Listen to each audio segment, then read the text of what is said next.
Dans l'actualité régionale de ce samedi, les collectivités volent au secours de l'aéroport de Dole dans le Jura. L'infrastructure est en difficulté, mais des acteurs bourguignons et franc-comtois veulent s'associer autour d'un nouveau projet.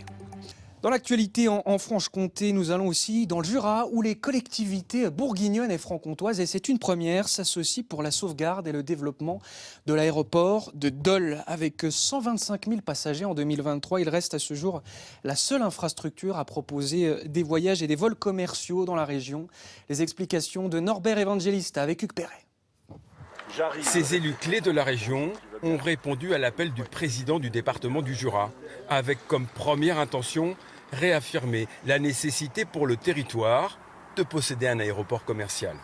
Cet aéroport est dans une région qui a une vocation internationale et que nous avons besoin de liaisons pour accueillir des gros porteurs, pour accueillir du transport bien évidemment, et du transport notamment à vocation touristique. C'est pas simplement pour aller vers des destinations, il faudra qu'on engage une réflexion sur les lignes nouvelles.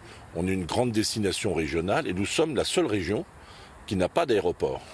À quelques mois pour Dole Jura de perdre son agrément, l'enjeu était de financer les travaux de réfection des pistes. Malgré le silence radio de la région dénoncé par son premier promoteur, l'aéroport vivra. Aujourd'hui, on a mis en place une nouvelle solidarité interdépartementale avec le soutien des deux agglos, donc celle de Dole et la métropole de Dijon. Donc effectivement, là, on est maintenant armé, non seulement pour maintenir la structure, mais également pour envisager son développement. Les défenseurs de l'environnement regrettent qu'à aucun moment la question écologique n'ait été abordée. Rien sur la question environnementale, effectivement un aéropage d'élus locaux, départements, métropole, à l'invitation du président Pernaut, et pas un mot sur l'impact de cette installation aujourd'hui importante et qu'on nous annonce comme devant devoir être développée.